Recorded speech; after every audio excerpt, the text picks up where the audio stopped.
आज यहाँ उपस्थित मेरे साथ मंच पे विराजे गुलाबटी में भाजपा को स्थापित करने वाले परम आदरणीय जैन साहब जी, हमारे चाचा जी, भारतीय जनता पार्टी से सिकंदराबाद के प्रत्याशी, बहुत ही कर्मठ, बिल्कुल आपके जैसे सज्जन, सब भाइयों के साथ भाइयों के जैसा व्यवहार करने वाले आदरणीय लक्ष्मीराज जी, भारतीय जनता पार्टी के चुनाव प्रचार में लगातार हम सब के बीच में इस चुनाव को और गति देने वाले शर्मा जी, आज इस भव्य कार्यक्रम का आयोजन अमरीश जी ने अपने प्रांगण में किया है। मेरे सामने बैठे प्रेमपाल जी, दीपक जी और यहाँ सब लोगों का मैं नाम लूंगी तो नाम लेने में समय बीत जाएगा, तो इसलिए आप सबको मैं अपने शीश झुकाकर आप सबको सादर नमन करती हूँ, वंदन करती हूँ, आप सबका अभिनंदन करती हूँ। आप सबको पता है कि चुनाव का जो माहौल है, जैसे जैसे 10 तारीख पास आती जा रही है वैसे वैसे विपक्ष का जो तीखे स्वर हैं, उनकी जो हार का जो उनको पहले से आभास हो रहा है वो उनके स्वरों में दिखने लग गया है। उनको भी पता है कि जो कार्य वो पिछले कई दशकों में नहीं कर पाए वो कार्य भारतीय जनता पार्टी ने पिछले 5 सालों में करके दिखाए हैं। सबसे पहले मैं विकास की बात करती हूँ तो पिछले 10 सालों में जो विकास का कार्य है, मैं पूरे उत्तर प्रदेश की, पूरे भारत की बात नहीं करूंगी क्योंकि उससे यहाँ बैठे हुए सब लोग आप भली भांति वाकिफ हैं।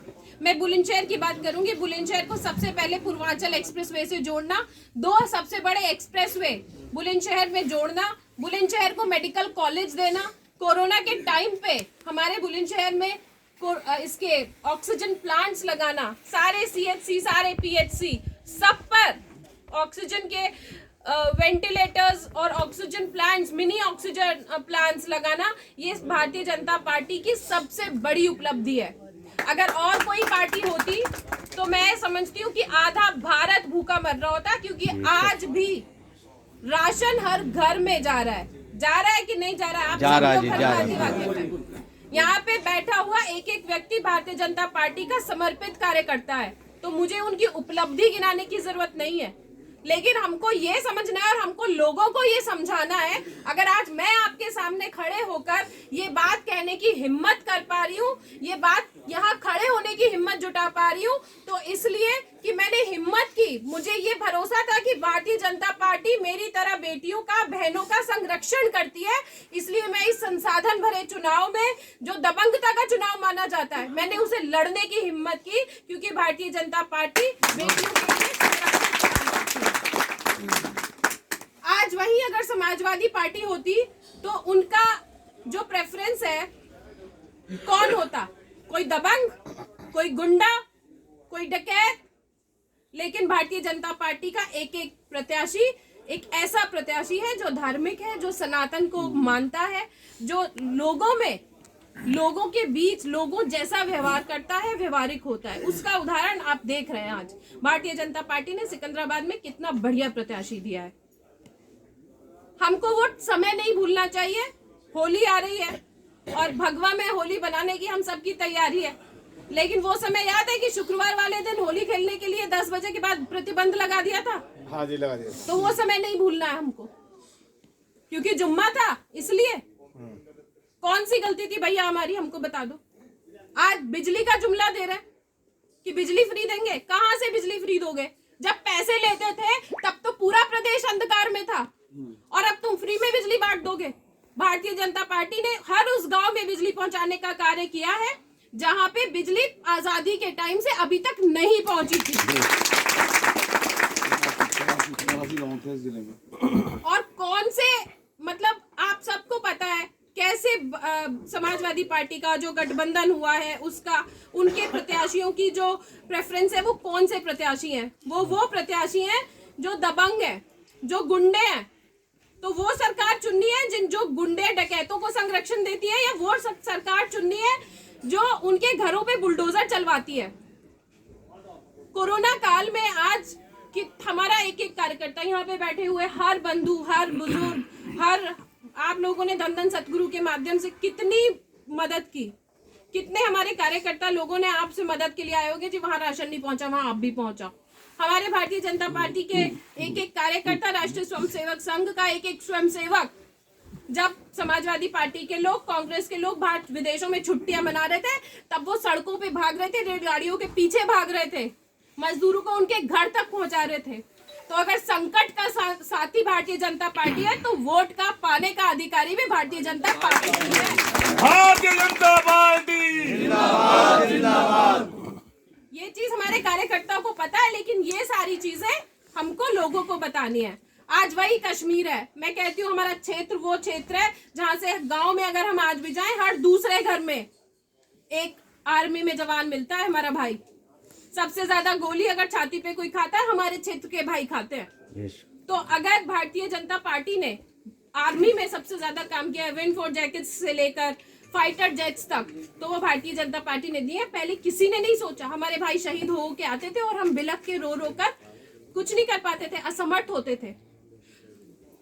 गोली छोड़ो, कंकड़ मार मार के उस लाल चौक पे जहां शान से तिरंगा लहराता है, वहां पे कंकड़ मार मार के हमारे भाइयों को शहीद कर दिया जाता था। और आज वही लाल चौक है जहां पे किसी की हिम्मत नहीं है। कौन आतंकवादी, कैसा आतंकवादी, आतंकवाद का नाम भूल गए। आज जब शान से तिरंगा लहराता है तो सीना फक्र से चौड़ा हो जाता है। हम भारतीय हैं, हम हिंदू हैं और हमें गर्व है हम भारत में। भारत माता की जय, भारत माता की जय। कार सेवक कितने हमारे शहीद हुए, लेकिन आज भव्य राम मंदिर बन रहा है। हमें ये बात बाहर बोलने की जरूरत है कि जिस तरह से भव्य राम मंदिर आज अयोध्या में बन रहा है, इसी तरह मथुरा में भी आसपास चारों तरफ राधे राधे सुनाई देगा। देगा या नहीं, चाहते हैं ना हम सब लोग? बिल्कुल बिल्कुल। जय श्री राधे, जय श्री राधे।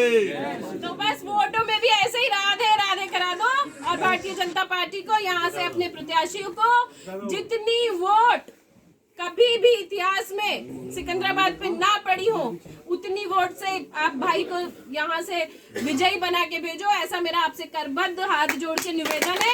मैं बेटी हूँ आपकी। अब ज्यादा समय ना लेते हुए आप लोग आदरणीय हमारी भारतीय जनता पार्टी के विषम पितामह कहे जाने वाले आदरणीय जैन साहब, इस जिले की जिला पंचायत अध्यक्ष आदरणीय अंतुल देवतिया जी लगातार आपके बीच में काम कर रही हैं। हमारे जो इस कार्यक्रम के आयोजक हैं अमरीश जी, आदरणीय गोयल साहब, हमारे नगर अध्यक्ष आदरणीय धर्मेंद्र जी, हमारे महामंत्री संजीव जी देहात के, हमारे इस विधानसभा के सबसे ज़्यादा प्रतिभाशी और लगातार लोगों के बीच में सक्रिय रहने वाले आदरणीय सुरेश शर्मा जी और शैलेश जी, बड़े मेंबर साहब, आदरणीय पीड़िता जी ने रख दिया आपके विषय में, लेकिन बोलने के लिए आदेश हुआ तो मैं भी बोलूँगा। भारतीय जनता पार्टी एक राष्ट्रवादी पार्टी है। आज पूरी दुनिया में भारत देश का डंका बज रहा है। लोकतंत्र में आपकी वोट, आपका मत सरकार बनाती है और बिगाड़ती है। आप जिसको मत देते हो उसकी सरकार बन जाती है और जिसको नहीं देते हो उसकी बिगड़ जाती है। तो मेरा आप लोगों से निवेदन है, एक राष्ट्रवादी पार्टी को आपने 2014 में मत दिया था, आदरणीय मोदी जी को प्रधानमंत्री बनाया था, लगातार आपके बीच में काम कर रहे हैं। 2014 से पहले की बात करें, 65-70 साल जिन लोगों का राज रहा देश पर, वो हमारे नाली खरंजे जो बेसिक बुनियादें होती हैं देश की, चिकित्सा, शिक्षा, पानी, बिजली, जो बेसिक बुनियादी चीज़ें होती हैं वो अब तक हो जानी चाहिए थी। लेकिन हम उसके लिए भी आज तक तरस रहे हैं। किसी भी गांव में जाते हैं, किसी भी मोहल्ले में जाते हैं, आज तक चीज़ें ऐसी की ऐसी पड़ी हैं। जब से देश में मोदी जी और प्रदेश में योगी जी का राज आया, आप लोगों ने मौका दिया उन लोगों को, लगातार 7 मेडिकल कॉलेज उत्तर प्रदेश में थे, आज 29 नए बन रहे हैं। इसमें बताया बुलंदशहर में बन रहा है, वहाँ से 2900 हमारे बहन भाई और आपके बच्चे डॉक्टर्स बन के जाएंगे।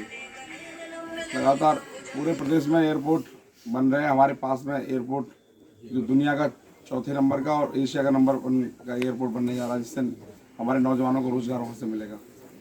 और बड़ी बात मैं आपसे कहूँगा कि ये सब चीज़ें तो चलती है, विकास प्रक्रिया, सतत प्रक्रिया चलता रहेगा। आपसे भारतीय जनता पार्टी में हमारा मान सम्मान, स्वाभिमान सुरक्षित है। जब देश के प्रधानमंत्री, जब अंग्रेजों का राज था देश पर, तब कोई वंदे मातरम बोलता था उसको 100 कोड़े लगाए जाते थे। जब देश में अंग्रेजों का राज था उस समय किसी ने वंदे मातरम बोल दिया तो उसको 100 कोड़े लगाए जाते थे उसको, और वो उसको जो है तब छोड़ा जाता था उसको। आज उन्हीं देशों में मोदी जी आते हैं तो वो वंदे मातरम बोलते हैं और भारत माता की जय बोलते हैं। ये हमारे लिए गर्व की बात है। मैं आपसे ये कहने आया हूँ कि भारतीय जनता पार्टी एक राष्ट्रवादी पार्टी है। लगातार पूरी दुनिया में आज भारत देश का नाम गर्व से लोग लेते हैं आज, और भारत देश एक आत्मनिर्भर देश बनने जा रहा है। पहले हम चीज़ें लेते थे लोगों से, आज हम देने की स्थिति में आ गए। वो चाहे कोरोना वैक्सीन रही हो, चाहे हथियार रहे हो, कोई भी चीज़, बहुत सारी चीज़ें हैं जो हम दे रहे हैं, आज देश दे रहे हैं। तो मेरा आपसे निवेदन है, एक राष्ट्रवादी पार्टी जो लगातार देश को आगे की ओर ले जा रही है, जो पहिया रथ का वो लगातार विकास की ओर अग्रसर है। हम लोग लगातार काम कर रहे हैं और हमारी बात, हम लोग केवल राजनीति करने नहीं आए, हम लोग व्यवस्था परिवर्तन के लिए आए हैं। जैसा बताया कि हमारे कार्यकर्ता कोरोना काल में भी लगातार लोगों के बीच में सेवा का काम कर रहे थे। लगातार जिनको राशन नहीं है उनको राशन की व्यवस्था करा रहे थे, जिनको जो भी व्यवस्था उनको चाहिए थी उस सब व्यवस्था करा रहे थे। पूरा राष्ट्रीय नेतृत्व उसी व्यवस्था में लगा था पूरी पार्टी। तो मेरा कहना है कि भारतीय जनता पार्टी के अलावा कोई विकल्प नहीं है। हम लोग जो है भारतीय जनता पार्टी को एक बहुमत के साथ, एक गुलावटी अपने आप में बड़ा एक संदेश दे, और हम एक मत से, कोई रूठ है ना, कोई छूट है ना, कोई टूट है ना, हम लोग मिलकर एक मत से हम लोग भारतीय जनता पार्टी के पक्ष में कमल के फूल पर बटन दबाकर वोट करेंगे। और एक निवेदन और मैं करना चाहता हूँ आपसे, क्योंकि समय कम है, क्षेत्र बड़ा है। मैं एक सामान्य कार्यकर्ता हूँ, आपके बीच से ही हूँ लगातार। मैं आपको कोई शिकायत का मौका कभी नहीं दूंगा, आपका कोई काम, किसी काम को रुकने भी नहीं दूंगा। मैं आपको विश्वास दिलाता हूँ आपके बीच में, और आपके मान सम्मान को झुकने नहीं दूंगा, आपके किसी काम को रुकने नहीं दूंगा। ये मैं आपको विश्वास दिलाता हूँ।